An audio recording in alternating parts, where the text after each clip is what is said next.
Adiala jail हुक्काम ने बानी तहरीक इंसाफ की बेटों से बात कराने की तस्दीक कर दी है।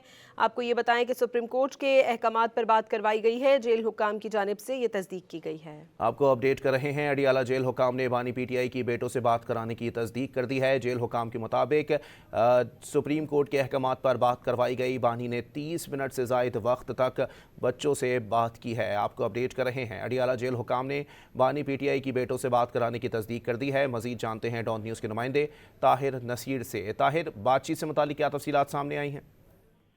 जी बिल्कुल, देखिए बानी पीटीआई के उनके बेटों से बात करवा दी गई है और जेल हुकाम इस बात की तस्दीक कर रहे हैं कि आधे घंटे से जायद वक्त तक बानी पीटीआई अपने बेटों से बात करते रहे। सुप्रीम कोर्ट के अहकामात पर बानी की बेटों से बात करवाई दी गई। इस हवाले से जो अलीमा खानम है उन्होंने भी सोशल मीडिया पर तस्दीक कर दी है और इसके साथ साथ जो अलीमा खानम है उन्होंने कहा है कि चीफ जस्टिस ऑफ पाकिस्तान ने हिदायत की थी कि बानी पीटीआई को अपने बेटों से बात करवाई जाए और उसके बाद अलीमा खानम ये भी तस्दीक करती है कि बानी पीटीआई के उनके बेटों से बात करवाई दी गई है। और अलीमा खानम ने यह भी कहा है कि इतने अरसे बाद उनकी आवाज सुनकर वो बेहद खुश हुए हैं बानी पीटीआई, जबकि अब वो सिर्फ इलाज के मुंतजिर है। तमाम जेल हुकाम इस बात की तस्दीक करे आधे घंटे से जायद का वक्त दिया गया था बानी पीटीआई को उनके बेटों से बात करवाने के लिए। जी बहुत शुक्रिया ताहिर।